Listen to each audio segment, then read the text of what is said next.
अस्सलाम वालेकुम नाज़रीन, प्रोग्राम कराची टुडे और मैं हूं आपका मेज़बान बिलाल खान। आज सबसे पहले बात की जाएगी, कार लिफ्टर इस वक्त कराची शहर के अंदर दोबारा से सरगर्म हो चुके हैं।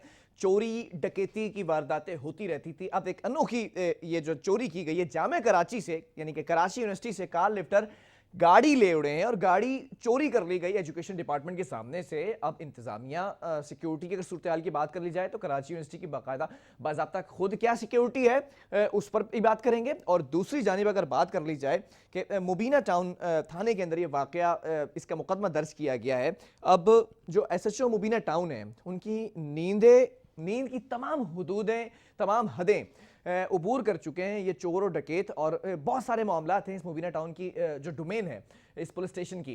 अब इसमें मनशियात का भी कारोबार होता नजर आ रहा है, सिविल ड्रेस के अंदर लोग भत्ता वसूल करते नजर आ रहे हैं, जिनको खास तौर पर जो है वो जो पुलिस से रवाबित है उनके। अभी क्या मामला है, क्यों ये एसएचओ मुबीना टाउन यहाँ पर खामोश हैं, या फिर इनकी क्या क्रेडिबिलिटी है, इसी पर बात करेंगे। हमारे साथ इस वक्त तजियाकार मौजूद हैं वजाद आब्दी साहब। वजाद, बहुत शुक्रिया ज्वाइन करने के लिए। जानना ये चाहूंगा सबसे पहले मामला जो कराची यूनिवर्सिटी का मामला है, ये जो गाड़ी चोरी हुई है, ये मामला क्या है वजाद? जी बिलाल, बहुत बहुत शुक्रिया आपने मुझे दावत दी। बिलाल, मैं आपको बताता चलूं, आज से कुछ दिन कबल जामा कराची के अंदर इस एजुकेशन डिपार्टमेंट के करीब एक गाड़ी खड़ी थी। ठीक है। जो कार लिफ्टर आसानी उसे वहां से लेके कनीस फातिमा के गेट से बाहर निकल जाते हैं। जो सीसीटीवी फुटेज की मदद से उसकी फुटेज भी सामने आ चुकी है। उसके बाद वो कार जिस बंदे की, जिस आदमी की वो कार चोरी होती है, वो सबसे पहले सिक्योरिटी ऑफिस जाता है और वहां पे बताता, दरियाफ्त करता है कि मेरे ऐसे ऐसे गाड़ी गायब है, तो आप मेरे लिए कोई मदद कीजिए, मुझे बताएं मेरी गाड़ी कहाँ गई। तो सिक्योरिटी उनकी मदद करने से बिल्कुल वाज़ेह अल्फाजों में मना कर देती है। उस टाइम पे सिक्योरिटी एडवाइजर, जो आजकल कुछ अरसे कबल बड़े गर्दिश में थे खबरों में, डॉक्टर मोईज साहब, उसके ऊपर कोई पेशरफ नहीं करते, कोई इंक्वायरी नहीं करते, कोई तहकीकात नहीं करते। आया वो गाड़ी डिपार्टमेंट के सामने से कैसे चोरी हो गई, वो कैसे डिपार्टमेंट के सामने से कोई बंदा, गैर बंदा, उसको यूनिवर्सिटी से बाहर ले गया, और कुछ भी मुमकिन है कराची यूनिवर्सिटी में भी। नहीं तो कराची यूनिवर्सिटी की सिक्योरिटी के ऊपर सवालिया निशान है ये तो वजाद। बिल्कुल बिलाल, ये एक ऐसा सवाली निशान है। जामिया कराची में डॉक्टर मोईज साहब मीडिया हाइप क्रिएट तो कर देते हैं, नाम बनाने के लिए झूठे केसेस को हाइप दे देते हैं, उन बच्चों के ऊपर रेप के केसेस बना देते हैं, मगर जहां सिक्योरिटी की बात आ जाए वहां पे डॉक्टर मोईज साहब कोई भी मौकिफ देने से गुरेज आए। वो बताते ही नहीं है कि ऐसी वारदातें क्यों हो रही है। नहीं तो इसका जो मुकदमा भी दर्ज कराया गया होगा मुबीना टाउन में, पुलिस का क्या कहना है, इन्वेस्टिगेशन क्या कह रही है? बिल्कुल, इस गाड़ी की चोरी के बाद मुबीना टाउन थाने में ये मुकदमा दर्ज कराया गया। एसएचओ साहब का कहना है कि ये इसके ऊपर हम तहकीकात कर रहे हैं, काम चल रहा है, मगर अफसोस के साथ पीएस मुबीना टाउन की जो हदूद है, इसमें कायदे आजम कॉलोनी, अजीम गोट, लीमू गोट, स्काउट कॉलोनी और मौसमियात के कुछ इलाके आते हैं। ठीक है। इसमें बाजाब्ता तौर पर खुलेआम मंशियात का कारोबार चल रहा है, सट्टे चल रहे हैं, सट्टे के अड्डे बाकायदा चलाए जा रहे हैं यहाँ पे। इसके अलावा क्रिमिनल एक्टिविटीज हो रही है। कायदे आजम कॉलोनी में गली नंबर 1 से लेकर गली नंबर 11 तक बाकायदा मंशियात खुलेआम बेची जा रही है। नहीं तो ये जो इस वक्त चौधरी शाहिद साहब हैं, जो एसएचओ मुबीना टाउन है, ये क्या खरगोश क्या कहते हैं वो, ख्वाब गफलत से बेदार होने का नाम नहीं ले रहे हैं? जब बिलाल इनसे एसएचओ शाहिद से राब्ता किया जाता है, उनको व्हाट्सएप पे चीजें व्हाट्सएप की जाती है कि आपके एरिया में इस मकान के अंदर या इस बिल्डिंग के अंदर ऐसे ऐसे वाकयात हो रहे हैं, ऐसी चीजें चलाई जा रही है, प्रोस्टिट्यूशन के भी नाजेबा यहाँ पे कारोबार किया जा रहा है। उनको जब निशानदेही की गई तो एसएचओ साहब कहते हैं कि मैं इसको देखता हूँ, मगर अफसोस के साथ वो और सरगर्मी के साथ कारोबार चल रहा है और ज्यादा ही पावर के साथ चल रहा है। नहीं तो इनके ये जिसके मातहत हैं तो उनसे राब्ता करने की कोशिश की कि ये तमाम चीजें इनकी हुदूद में हो रही हैं, लेकिन ये इसके ऊपर एक्शन नहीं ले रहे हैं। बिलाल, यही मैं आपको बताना चाहूँ साथ साथ कि एएसपी गुलशन राना मारूफ साहब एक तरफ इंक्रोचमेंट के लिए तो एक वीडियो बना के सोशल मीडिया पे वायरल करते हैं कि कल से हम इंक्रोचमेंट के खिलाफ एक भरपूर ऑपरेशन करने जा रहे हैं, मगर अफसोस के साथ क्रिमिनल एक्टिविटीज किसी को नजर नहीं आ रही। ठीक है। अब लोग रोजमर्रा की तादाद में पीएस मुबीना और पीएस गुलशन इकबाल के अंदर एप्लीकेशन जमा करा रहे हैं। स्नैचिंग की एक भरमार लगी हुई है, कार लिफ्टिंग रोजाना की बुनियाद पे हो रही है, बाइक्स रोजाना छिन रही हैं, प्रोस्टिट्यूशन का कारोबार उरूज पे चल रहा है पीएस गुलशन और पीएस मुबीना टाउन के अंदर। कोई पूछने वाला नहीं है। पुलिस के अंदर काली भेड़े पुलिस के महकमे को बदनाम कर रही हैं। आला ओहदों पर फाइज ओहदे जो अफसरान है वो ख्वाब गफलत की नींदों में सो रहे हैं। उनको गरीब के इंक्रोचमेंट तो नजर आती है मगर क्राइम किसी को नजर नहीं आ रहा। अच्छा, इस वक्त अपडेट क्या है? आपने जैसे ये जब रिपोर्ट की तमाम चीज़ें, तो ऑब्वियसली पुलिस के पास भी इन तमाम चीज़ों का रिकॉर्ड होगा कि क्या चीज़ें चोरी की गई हैं, कहाँ पे डकैती हुई है। खासतौर पर ये जो गाड़ी जामे कराची से चोरी की गई है, अब तक इसकी कोई इन्वेस्टिगेशन हो सकी है? क्या कह रही है इन्वेस्टिगेशन के बरामद कर ली गई है गाड़ी, या इसका कोई पुरसाने हाल नहीं है? बिलाल, सिर्फ और सिर्फ जामिया कराची की सिक्योरिटी से सिर्फ वीडियो निकाली गई है। ठीक है। सीसीटीवी वीडियो एफआईआर कटने के बाद, उसके बाद इसके ऊपर कोई पेशरफ नहीं हुई। नहीं तो इस वीडियो में क्या वाज़ेह तौर पर देखा नहीं जा सकता कि कौन शख्स है, उसकी शनाख्त नहीं हो सकी है? अच्छा, अफसोस के साथ कहना पड़ता है जामिया कराची के अंदर सिर्फ और सिर्फ इंटरेस्ट जो एग्जिट है, एग्जिट इंटरेस्ट और एग्जिट, वहां पे कैमरे काम कर रहे हैं। बाकी जामिया कराची के सिक्योरिटी बहुत अबतर सूरत हाल में, वहां सिक्योरिटी के कोई भी खातिर खास इकदाम नहीं है। अच्छा, ये जो गाड़ी थी, ये जो गाड़ी चोरी की गई है, वहां के स्टूडेंट थे, विजिटर थे या टीचर थे, कौन थे ये शख्स? ये स्टूडेंट की गाड़ी चोरी की गई है। मतलब वहां पर तालीम हासिल करने वालों की भी गाड़ियां और उनके साजो सामान, उनकी भी हिफाजत नहीं हो सकती, वो महफूज ही नहीं है। बिल्कुल ऐसा ही है। और ये कोई पहला वाकया नहीं है बिलाल, इससे पहले भी मुतादिद मरतबा बाइक चोरी होती रही हैं। नहीं तो अब तक इस ग्रुप, अगर ये मुतादिद बार चोरी होती रही है, तो अब तक यूनिवर्सिटी इंतजामिया ने कोई एक्शन नहीं लिया कि ये कौन सा ग्रुप है जो सरगर्म है कराची यूनिवर्सिटी के अंदर? बिलाल, मैं आपको यही साथ साथ बताता चलूं, जब जैसे अभी इस वक्त एक्टिंग वीसी खालिद इराकी साहब मौजूद है जी, अब वो किसके प्रेशर के ऊपर इनके ऊपर एक्शन नहीं ले रहे? मतलब किसका प्रेशर हो सकता है? सियासी प्रेशर है, ब्यूरोक्रेसी का प्रेशर है, या फिर किसी ग्रोह का प्रेशर है? कुछ भी कह सकते हैं क्योंकि डॉक्टर मुईज बिल्कुल फेल हो चुके हैं। अब उनका काम ही नहीं बनता कि वो सीट पे बैठे और वो जामिया कराची की सिक्योरिटी को देखें। ये सिक्योरिटी जामिया कराची को किसी एक ऐसे बंदे को देनी चाहिए जो उसका तजुर्बा रखता हो। ठीक है। जामिया कराची की सिक्योरिटी के अंदर सिक्योरिटी एहलकार जो है वो एमफिल भी कर चुके हैं। ऐसे भी एहलकार मौजूद हैं जो सिक्योरिटी के साथ साथ पढ़ रहे हैं, एमफिल कर रहे हैं, पीएचडी कर रहे हैं क्रिमिनोलॉजी के अंदर। नहीं तो ये तो यूनिवर्सिटी इंतजामिया पर बहुत बड़ा सवालिया निशान है। ये एहलकार किस तरह से एमफिल कर रहे हैं? क्या इनका बैकग्राउंड है एजुकेशन ये, या फिर ये डायरेक्ट एमफिल की तरफ इनरोल्ड हुए हैं? नहीं, मेरा सवाल ये है बिलाल कि इनको जामिया कराची को चाहिए कि एक ऐसे तजुर्बेकार शख्स को सीट पे बिठाया जाए जो उसके मामलात को समझता हो, ना कि एक ऐसे बंदे को बिठाया जो प्रोफेसर हो या डॉक्टर हो जिसका सिक्योरिटी से अलिफ बे भी ताल्लुक नहीं है, जो बाज़ाब्ता तर्जुमान बन जाता हो, किसी भी वक्त मीडिया कोऑर्डिनेटर बन जाता हो। हालांकि उसका काम है सिक्योरिटी, उसका काम मीडिया से बात करना नहीं है।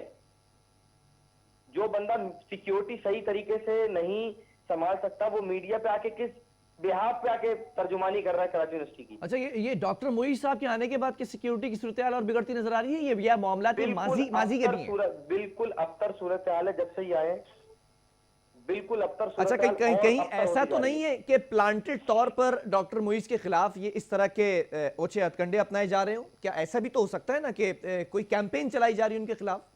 बिलाल, अगर कोई ऐसे ऊंचे हथकंडे अपनाए जाते तो बिलाल अभी कुछ अरसे कबल ही लॉकडाउन से पहले, लॉकडाउन के दरमियान डिपार्टमेंट ऑफ क्रिमिनोलॉजी के अंदर चोरी होती है। ठीक है। डिपार्टमेंट के अंदर चोरी हो जाती है, सिक्योरिटी को नहीं पता। ऐसा कैसे पॉसिबिलिटी हो सकती है? नहीं तो सीसीटीवी कैमरा या फिर किसी की वजह जो इन्वेस्टिगेशन की गई होगी इंतजामिया की जानिब से, उसमें कोई रिजल्ट सामने नहीं आया? दबा दिया गया।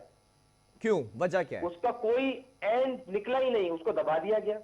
अब किसका प्रेशर है उसके ऊपर कोई बताने के लिए तैयार नहीं है। अभी जामिया कराची के अंदर कुछ अरसे कबल ही, कुछ टाइम पहले ही एक छापा मारा जाता है एफआईए की जानिब से। ठीक है। उसके ऊपर भी सिक्योरिटी ने एफआईए के साथ ताउन करने से इनकार कर दिया। क्यों? छापा क्यों मारा गया था? कराची यूनिवर्सिटी की प्रीमिसेस के अंदर एफआईए जब आती है तो वो सिक्योरिटी को ऑनबोर्ड लेती है। ठीक है। मगर अफसोस की बात है कि वफाकी इदारा जामिया कराची के अंदर आता है और वो एक प्रोफेसर के घर पे छापा मारता है और उसका एक सवालिया निशान है जामिया कराची की सिक्योरिटी के ऊपर। नहीं तो ये और जामिया प्रोफेसर के कराची घर पे ऊपर छापा मारने की वजह क्या थी वजात? इसकी वजूहात अभी तक सामने नहीं आ सकी बिलाल। ठीक है, इसकी इंक्वायरी चल रही है एफआईए के अंदर। बहुत जल्द ये चीजें भी मंजर आम पे चले। आएंगी। अब जामिया कराची के वीसी को इस बात पे एक्शन लेना पड़ेगा कि आया कराची यूनिवर्सिटी को सिक्योरिटी अबतर से अबतर करनी है या इसको बेहतर करना है। ठीक है, ठीक है, बहुत शुक्रिया वजाद इस हवाले से हमें अपडेट करने के लिए। नाज़रीन, बहुत ही संगीन सूरत हाल है जामिया कराची के हवाले से और अतराफ की अगर बात कर ली जाए तो दो चीज़ें सामने आई हैं। एक तो अगर एसएचओ मुबीन टाउन चौधरी शाही साहब के हवाले से बात करें कि इनकी हुदूद में, इनकी प्रेमिसेस के अंदर ये क्या काम होता नजर आ रहा है, मनशियात, दीगर काम, कार लिफ्टिंग के हवाले से चोरी डकैती ये यहाँ पर दिन दिहाड़े होती नजर आ रही हैं। इस पर ये चौधरी साहब क्यों खामोश हैं, क्यों एक्शन नहीं लिया जा रहा? आला हुक्काम को भी इस पर नजरसानी करनी चाहिए। दूसरा मैटर, कराची यूनिवर्सिटी की सिक्योरिटी जो है वो इस वक्त इस दहाने पर खड़ी है कि गाड़ियां चोरी हो रही हैं, उस पर सिक्योरिटी एडवाइजर क्या मौक़िफ़ दे रहे हैं, क्या ताउन कर रहे हैं। फिर एक तीसरी बात भी सामने आई कि जो वफाकी एजेंसीज हैं उनके छापे मारे जा रहे हैं प्रोफेसर्स के घर पे। वो कहानी इंशाल्लाह आपके सामने लाकर रखूंगा बहुत जल्द। लेकिन ये तमाम सूरत हाल इससे निपटने के लिए जो vice chancellor of Karachi university Khalid Raki साहब, उनको चाहिए कि एक्शन ले कि ये क्यों होता नजर आ रहा है, क्यों मोराल को डाउन किया जा रहा है। बहरहाल वक्फा लूंगा, इसके बाद दीगर स्टोरीज हैं उस पर जरूर बात करेंगे।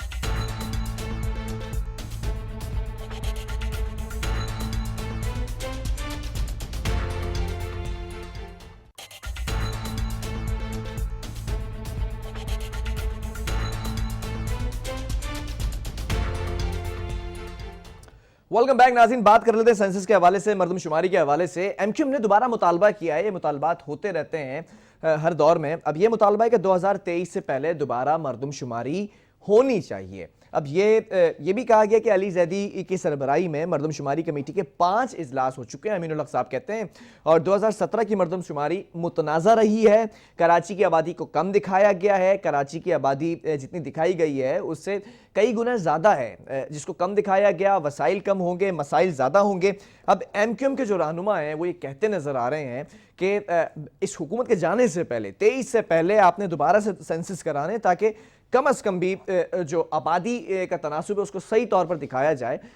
इसी से सारे मसाइल शुरू हुए हैं। फिर तरक्याती कामों पर सिंध हुकूमत को भी बावर करा दिया और ये कह दिया कि वो भी ऑन बोर्ड हैं। अब देख रहे हैं कि सिंध हुकूमत तरक्याती कामों के मामले में कितनी ऑन बोर्ड है, क्योंकि सिंध हुकूमत की जानिब से अभी ये भी बातें सामने आनी है, क्योंकि बल्दियाती इलेक्शंस होने हैं। बल्दियाती इलेक्शंस के बाद इख्तियारात का रोना दोबारा से डाला जाएगा कि इख्तियारात होते हैं नहीं होते हैं। पहले भी हम एमक्यूएम का मौक़िफ़ जानते रहे हैं, ये भी कहा कि हो ये सकता है कि बल्दियाती इलेक्शंस के अंदर खबरें ये भी जो है वो गर्दिश कर रही हैं कि बायकॉट किया जाए एमक्यूएम की जानिब से। ये कितनी सच्ची है खबर और कितनी झूठी है, आज इसका फैसला कर लेते हैं। हमारे मौजूद मेहमान और मेरे बड़े अच्छे दोस्त एमक्यूएम की जानिब से उसामा कादरी साहब हमारे साथ ऑन कॉल मौजूद हैं। उसामा कादरी साहब, बहुत शुक्रिया, आपसे हमेशा गुफ्तगू रहती है। आज ज़रा इस मौजू पर बात कर लेते हैं। मरदमशुमारी पे एमक्यूएम ने एक बार फिर मुतालबा किया है। जब से मरदमशुमारी हुई है 17 के बाद, तो ये तहफ़्फ़ुज़ात रहे हैं बहुत सी सियासी जमातों के। एमक्यूएम ने एक बार फिर मुतालबा किया है, क्या लगता है कि 23 से पहले दोबारा हो जाएगी मरदमशुमारी? बहुत शुक्रिया बिलाल आपका।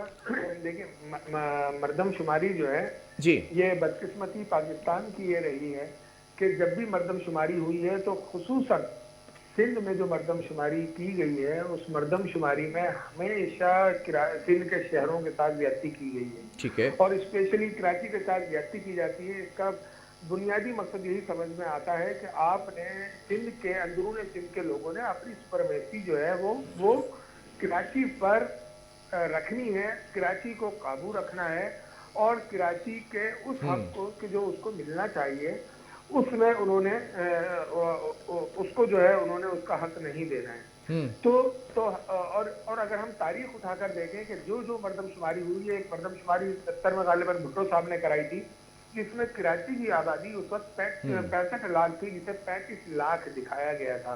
ठीक है। तो ये एक माइंड सेट है अंदरून सिंध की हुकूमत का, अंदरून सिंध के उन जागीरदारों का, वडेरों का, कि जो कराची शहर को नहीं चाहते कि वहां के लोगों को जो है इख्तियार मिले सिंध हुकूमत में भी, और पूरे सिंध की हुकूमती इंतजामी मशीनरी के तौर पर वो नहीं चाहते। अगर इस वक्त अगर हम हकीकतन देखें तो सिंध की आबादी जो है वो 6 से 6.5 करोड़ है, जिसमें आज अल्हम्दुलिल्लाह, पहले तो एमक्यूएम सिर्फ ये बात किया करती थी कि कराची की आबादी 3.5 करोड़ है, 3 करोड़ से 3.5 करोड़ है, ठीक है।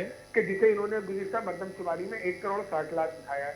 अब अगर पहले ये बयानिया एनक्यू का होता था, लेकिन आज कराची की वो जमातें जो जो जमातें कहलाती हैं, चाहे जमातें इस्लामी हो या दीगर जमातें हों, आज उनका मौक़िफ़ सिर्फ एक ही है कि कराची के लोगों को कम गिना गया है और कराची की आबादी 3.5 करोड़ है। लेकिन लेकिन उसामा भाई, मैं एक सवाल यहाँ पर करना चाहूँगा कि कराची के शहरियों के साथ ज्यादती होती रही है और सिंध के जो अंदरूने शहर हैं, अंदरून के, वो ज़्यादा यहाँ पर हुक्मरानी करते हैं। ये भी जुमले आए कि लाड़काना से आके हुक्मरानी यहाँ पे की जाती है। लेकिन आप भी तो 30 साल से यहाँ पर बैठे हैं ना। कराची का एक यही मसला था ना, शहरियों के साथ ज्यादती होती है, वो मसला आज तक हल ही नहीं हुआ। आप हुकूमतों में भी रहे, आप अपोजिशन में भी रहे, फिर हमने ये भी देखा कि फ्रेंडली अपोजिशन भी खेली गई एमक्यूएम की जानिब से। तो मैं ये देखता हूँ कि मकासद पूरे होते नजर नहीं आए। देखिए, इसमें जो है ना, हमें दो चीजें ध्यान में रखनी चाहिए। पहली चीज तो ये है कि एमक्यूएम जरूर हुकूमतों में रही है, लेकिन एमक्यूएम को हुकूमत पर रहने के बावजूद वो इख्तियार नहीं दिया गया कि जो इख्तियार मिलना चाहिए था। और मैं आपको बिल्कुल बरमला एक चीज कहता हूँ, ये पूरे पाकिस्तान के लोग सुन लें इस बात को, कि अगर एमक्यूएम को इख्तियार मिला और अगर एमक्यूएम को इख्तियार दिया गया चाहे पाकिस्तान की सतह पर या सूबाई सतह पर, तो मैं कहता हूँ कि अगर सूबाई सतह पर मिला तो सूबे की तकदीर बदल जाएगी। नहीं तो हुकूमत में रही एमक्यूएम और इख्तियार नहीं मिला, इसका मतलब क्या है?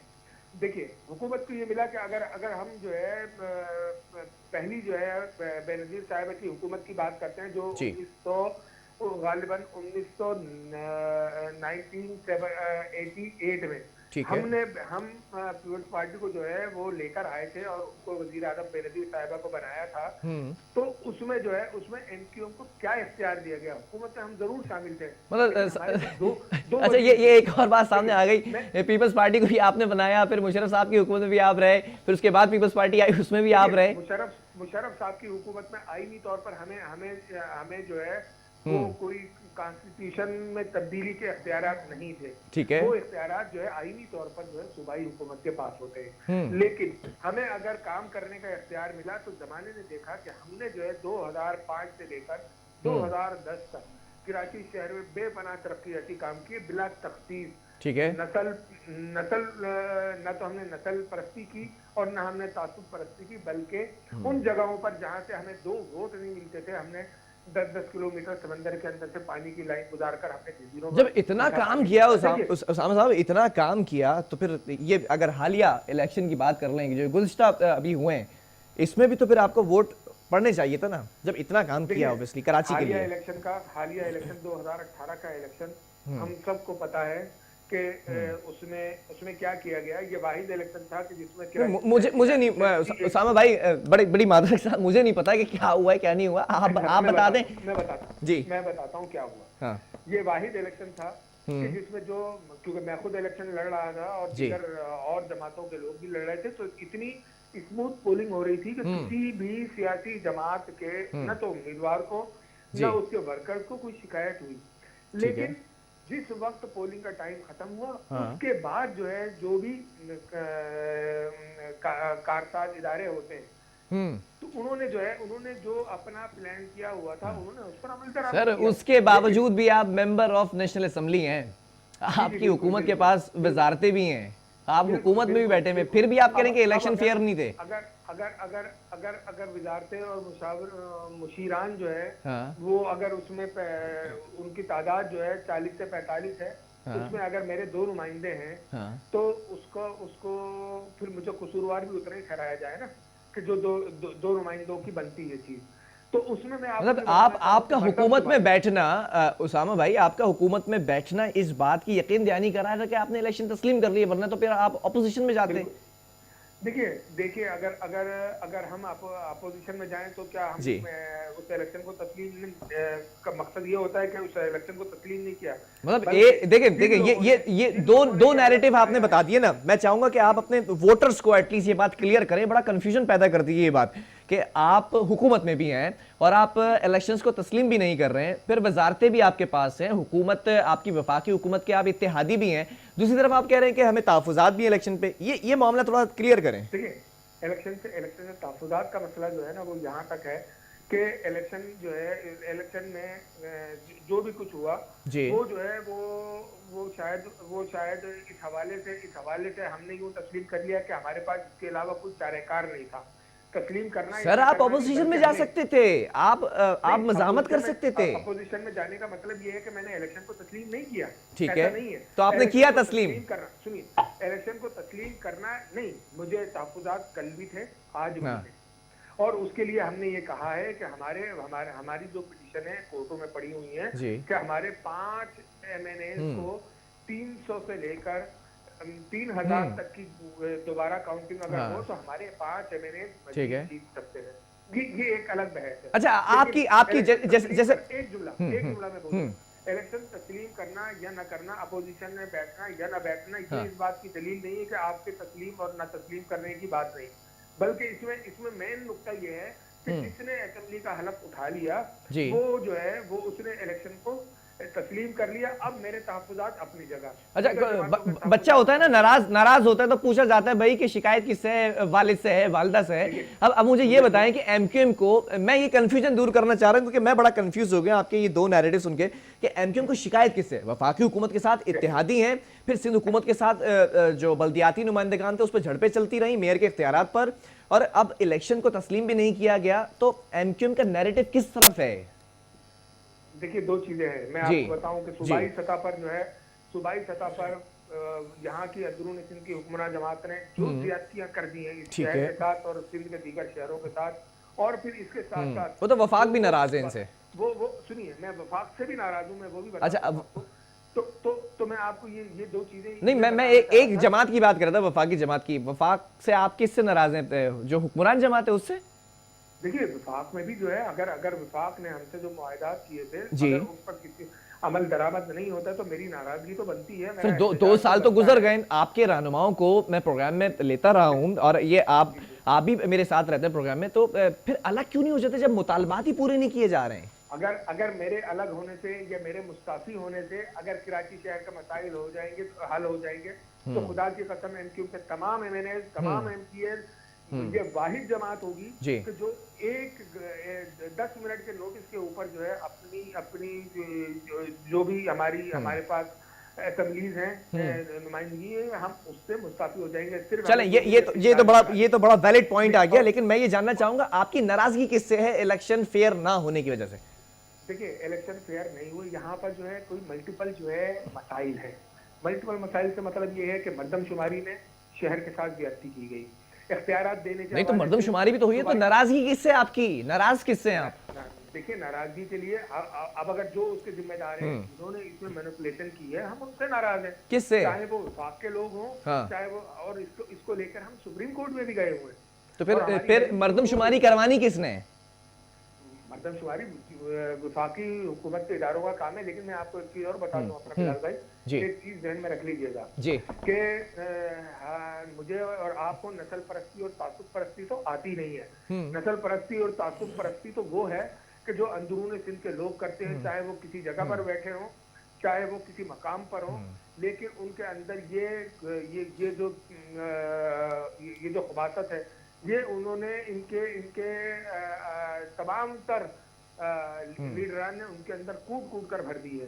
तो मैं आपको ये कहूंगा। अच्छा, मुतालबा आपका ये है कि इलेक्शन जो हुए थे वो अनफेयर हुए थे, फिर मर्दमशुमारी पे बात कर ली जाए, वहां पर भी तहफ्फुज़ात है कि सेंसस सही नहीं हुए।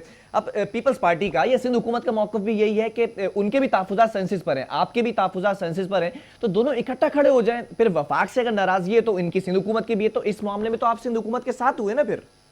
देखिए, मैं इसमें बता दूं कि सिंध हुकूमत आप कहते हैं, मैं कहता हूं अंदरून सिंध की हुकूमत। तो ये जो है ना हमारी, चले अंदरून सिंध, आपकी बात को ऑब्लाइज कर लेते हैं, इन्हीं की हुकूमत के साथ हुए ना फिर आप? कि वफाकी सतह पर हमें ये पता है कि कम से कम हमारा मौक़िफ़ सुनती है और उस पर वो एग्री भी करती है। सर, तो 2 साल से सुन लिया आपका मौक़िफ़, जो MOU साइन किया गया था, 10-11 नुकात थे, उस पर अमल हो गया है? नहीं, उन पर अमल नहीं हुआ ना। ये तो फिर वही बात आ गई ना। मैं यही तो क्लियर कराना चाह रहा हूं कि आप किस साइड है, वफाकी हुकूमत की साइड है या सिंध हुकूमत की? देखिए, सिंध हुकूमत की तरफ तो मैं समझता हूं कि ये मुमकिन ही नहीं है इनके लिए कि वो सिंध हुकूमत है। देखिए, मैं अभी वफाकी हुकूमत को आए हुए 2.25 साल हो गए, 2.25 साल में इतने मसाइल हैं, इतनी चीजें हैं कि जो जो पाकिस्तान की आवाम की नजर से भी गुजर रही हैं, सियासी हम बैठे सियासी जमात हमारी नजर में भी हैं वो तमाम चीजें हमें पता है कि, लेकिन हमें एक तवक्को है कि कम से कम ये जो है ये धोखाधड़ी हमारे साथ नहीं कर रहा है। मसाइल जरूर है, इस वक्त पाकिस्तान मुश्किलात का शिकार जरूर है, लेकिन आईनी तौर पर हालात जिस वक्त मुआफिक। चलें उसामा भाई, मुझे आपकी पोजीशन बड़ी बड़ी जो है ना वो क्लियर नजर नहीं आ रही, क्योंकि वफाक के साथ आप हैं, मिनिस्ट्रीज आपके पास हैं, एमएनए आप लोगों के पास सीटें हैं नेशनल असेंबली की, लेकिन फिर नाराजगी भी आपकी वफाकी हुकूमत से, फिर सिंध हुकूमत से भी नहीं बन रही है। अब सवाल मेरा ये है कि अगर 2023 से पहले मरदमशुमारी नहीं होती है तो इसी हल्का बंदियों के साथ इसी जब इलेक्शन होंगे तो कबूल किया जाएगा इलेक्शंस को, या फिर बायकॉट करेगी इलेक्शन से एमक्यूएम? देखिए, हमने ये शहरी मुतालबा जो है, हाँ। ये अब वफाकी हुकूमत के सामने रख दिया है, ठीक है, कि वो जो है वो 2023 से पहले नई मरदमशुमारी कराए। अगर नहीं होती फिर क्या करेंगे? देखिए, अगर नहीं होती तो मेरे पास कोई ऑप्शन नहीं बचता, मैं फिर इसी बायकॉट करेंगे। नहीं, मैं फिर अपने इसी एजेंडे के साथ कि मर्दमशुमारी भी कराई जाए, लेकिन अगर इसके बगैर भी होती है, यहाँ पर इलेक्शन होते हैं, तो मैं यकीनन उसमें पार्टिसिपेट करूंगा। मैं क्यों लेकिन ये कि फिर इलेक्शन लड़ेंगे अगर सेंसिस होते या नहीं होते हैं, और हुकूमत में भी रहेंगे, यस और नो? नहीं, हुकूमत में रहना न रहने का मकसद आप क्या समझते हैं? हुकूमत में रहने का नहीं, आपको बेहतर पता होगा ना, आप हुकूमत में हैं, मुतालबात भी पूरे नहीं हो रहे, फिर बैठने की वजह क्या है? लेकिन मुझे एक चीज ये पता है कि अगर वजीर कानून हमारा है तो वजीर कानून कुछ ना कुछ ऐसे हमें पता है कि वो ऐसी चीजें कर रहा होगा कि यकीनन आगे चलकर सिंध के शहरों को और कराची शहर को फायदे होंगे। तो हम इस उम्मीद पर वजीर कानून की जो कारकर्दगी और आईटी मिनिस्टर की जो कारकर्दगी उस पर बाद में बात करेंगे, लेकिन अभी ये बात क्लियर हो गई है कि हुकूमत से नाराजगी है, ठीक है ना? चलें, बहुत शुक्रिया। एमएनए उसामा कादरी एमक्यूएम की जानिब से हमारे साथ मौजूद थे। एमक्यूएम का जो नैरेटिव है मुझे थोड़ा सा क्लियर नज़र नहीं आया, और क्लियर जो एक मौक़िफ़ होना चाहिए कि वफाक के साथ बैठे हुए हैं, मिनिस्ट्रीज भी हैं, और उसके बाद मेंबर ऑफ नेशनल असेंबली भी हैं, लेकिन उसके बाद नाराज़ भी नज़र आ रहे हैं। फिर सिंध हुकूमत की बात आ जाती है तो मौक़िफ़ एक ही है मरदमशुमारी पर, लेकिन इनसे भी नाराज़ हैं। इधर बैठना है, उधर बैठना है, ये सिचुएशन थोड़ी क्लियर नज़र नहीं आ रही, या फिर मफाहमत की सियासत की जा रही है। वक्फा लेंगे, इसके बाद एक और स्टोरी उस पर बात करेंगे।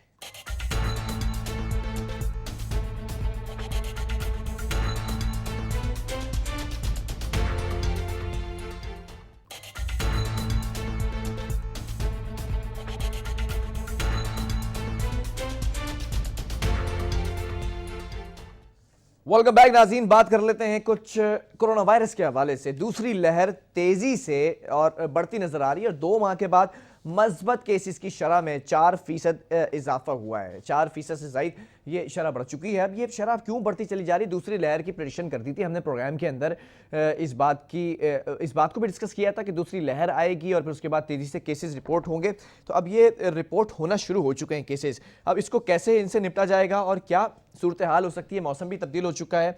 एक बार फिर हमारे साथ मौजूद हैं इंचार्ज कोविड-19 cell Dow university professor doctor Saeed Khan साहब। बहुत शुक्रिया सईद साहब, आप पहले भी हमारे प्रोग्राम का हिस्सा रहे हैं, इसी मौजू पर बात हुई है।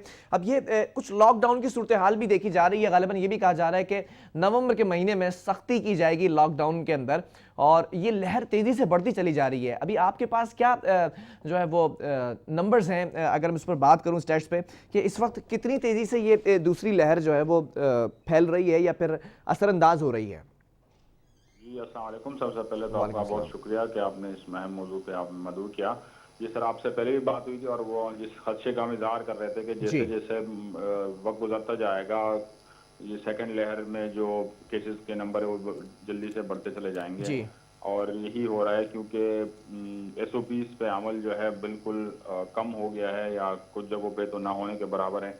दूसरा जो है मौसम भी एक रोल प्ले कर रहा है कि जिस तरह मौसम ठंडा होता जा रहा है तो वायरस के सरफेसेस पे रहने का जो टाइम है वो बढ़ता चला जा रहा है। ठीक है। और SOPs पे अमल ना करने की वजह से एक बंदे से 2 में 10 में और आगे ये नंबर्स बढ़ते चले जाते हैं। तो पहले जैसे हमने और सब लोगों ने मेहनत की थी, मीडिया ने बहुत अहम रोल प्ले किया था, गवर्नमेंट ने स्ट्रिक्टनेस की थी, तो खदशा यही है अगर आवाम SOPs पे अमल नहीं करेंगी तो फिर सख्ती करनी पड़ेगी। अदरवाइज हमारे पास कोई चारा नहीं है कि इस नंबर्स को हम कंट्रोल कर लें।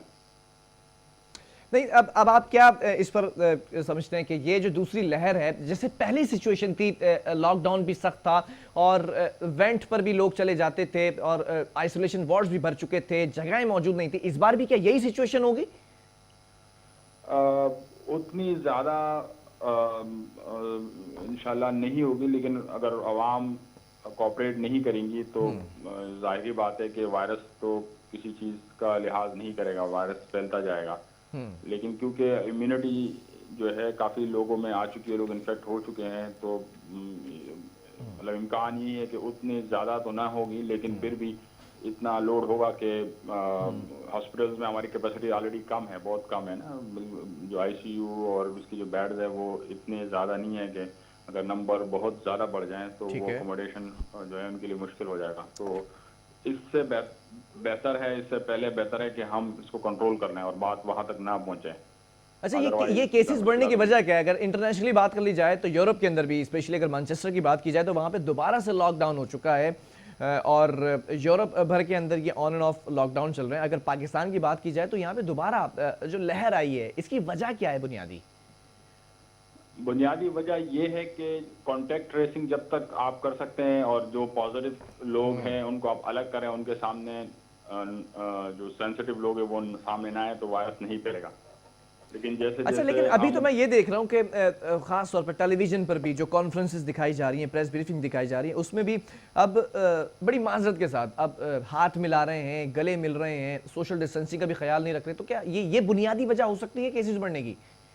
यही तरफ मैं इशारा कर रहा हूँ कि जैसे जैसे पॉजिटिव बंदे के साथ नॉन पॉजिटिव लोगों का कांटेक्ट जितना ज्यादा होता चला जाएगा तो वायरस स्प्रेड आउट होगा। कांटेक्ट ट्रेसिंग इसीलिए ज्यादा जरूरी था कि लोग उससे दूर रहें, जो बंदा ऑलरेडी पॉजिटिव है उससे बंदा एहतियात करें। और यहाँ पे एहतियात नाम की कोई चीज नजर नहीं आ रही कि जो बंदा पॉजिटिव है उसके साथ अगर वो एसिम्प्टोमेटिक स्पेशली, तो लोग उससे हाथ मिला रहे हैं और उनको गले लगा रहे हैं या ग्रीटिंग्स कर रहे हैं, तो वायरस मसलसल फैलता जा रहा है और लोग ज्यादा से ज्यादा इन्फेक्ट हो रहे हैं। अच्छा, तो डॉक्टर सही साहब, डॉक्टर सही साहब, मैं इस वक्त ये पूछना चाहूँगा, इस वक्त सिचुएशन क्या है? आप क्या एडवाइस करते हैं कि हॉल, स्कूल, रेस्टोरेंट, बाजार जैसे पहले भी बंद किए गए लॉकडाउन की सूरत हाल में, क्या वो सिचुएशन है कि दोबारा से लॉकडाउन होना चाहिए या फिर SOPs फॉलो करवाते रहें और ये तिजारती मराकज़, स्कूल, तालीमी सरगर्मियाँ, इन तमाम चीज़ों को फंक्शनाइज रखना चाहिए?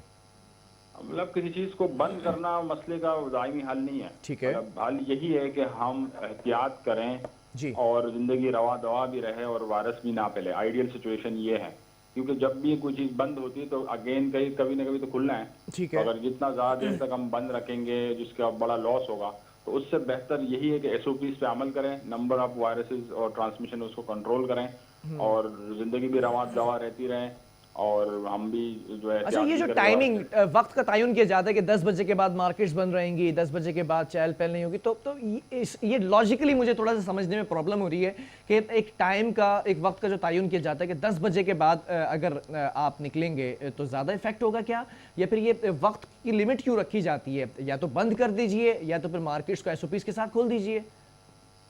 हाँ, मतलब वो कांटेक्ट टाइम ओवरऑल कम करके, जितना ज्यादा टाइम लोग एक्सपोजर होगा तो वायरस की जो ट्रांसमिशन टाइम है वो ज्यादा होगा, ज्यादा लोग कांटेक्ट में आएंगे। तो गवर्नमेंट की पॉलिसी है कि लिमिटेड वक्त तक लोग रहेंगे तो जल्दी जो है वो अपने घरों तक महफूज जगहों पे चले जाएं ताकि पब्लिक में ज्यादा एक्सपोजर ना हो। तो वो एक पॉलिसी मैटर है, लेकिन अगर हम इंडिविजुअली इस चीज पे अमल करें तो फिर इस चीज की इवन जरूरत नहीं पेश आएगी। मतलब काफी जगहों पे ऐसे के लोग मास्क पहनते हैं, वो सोशल डिस्टेंसिंग का ख्याल रखते हैं, तो वो लोग भी बिल्कुल अपनी जिंदगी गुजार रहे हैं, उनके लिए कोई दिक्कत इतनी नहीं, क्योंकि वो अपनी आदत का हिस्सा बना चुके हैं मास्क पहनना, सोशल डिस्टेंसिंग करना। तो इसके साथ भी तो जिंदगी गुजर सकती है। अगर हम कुछ महीने, कुछ हफ्ते इस पे अमल करें तो वायरस जो है बिल्कुल महदूद हो सकता है, उसकी नंबर में बहुत कमी आ सकती है। तो अभी हमें इसको आदत बनाना पड़ेगा। अब बाय डिफॉल्ट जिस तरह हम बाकी चीज़ों का एहतियात करते हैं, तो हम इस चीज़ का बिल्कुल एहतमाम करें कि मास्क लाजमी हमने पहना है, हाथ लाजमी हमने धोने हैं, सोशल डिस्टेंसिंग का ख्याल हमें लाजमी रखना है और ज़िंदगी इस तरह चल सकती है। स्कूल भी खुले होंगे, बाजार भी एक महदूद हद तक खुले रह सकते हैं। तो अगर हम अपनी आदत थोड़े बदल लें, नए वायरसेस और पेंडेमिक के जो तौर तरीके हैं उसके साथ चलना सीख लें, तो कोई वजह नहीं है कि हम जो है मुहतात तरीके से अपनी ज़िंदगी भी रवादा कर सकते हैं और इस वायरस से भी हम छुटकारा हासिल कर सकते हैं। चलें, बहुत शुक्रिया प्रोफेसर डॉक्टर सईद खान साहब हमारे साथ मौजूद थे। और दूसरी लहर तो आ चुकी है, कोरोना वायरस से बचने के लिए अब यही एडवाइस दी जा सकती है जो कि पहले दिन से दी जा रही है कि SOPs को फॉलो किया जाए, सोशल डिस्टेंसिंग रखी जाए, इसका ख्याल रखा जाए, ख़ासतौर पर मास्क का इस्तेमाल ज़रूरी है, सैनिटाइजर्स का, हाथों को बार बार आप धोएं। ये चीज़ें अगर नहीं की जाएंगी तो फिर से जो लॉकडाउन की सख्तियाँ आप लोगों ने झेली हैं वो दोबारा से झेलनी पड़ेंगी। तिजारती सरगर्मियाँ भी बंद रहेंगी, तालीमी सरगर्मियाँ भी बंद रहेंगी। मेरा प्रोग्राम का वक्त ख़त्म हुआ, आपके फीडबैक का मैं मुंतज़िर हूँ। जब तक के लिए बिलाल खान और मेरी पूरी टीम को इजाज़त दीजिए। अल्लाह हाफ़िज़।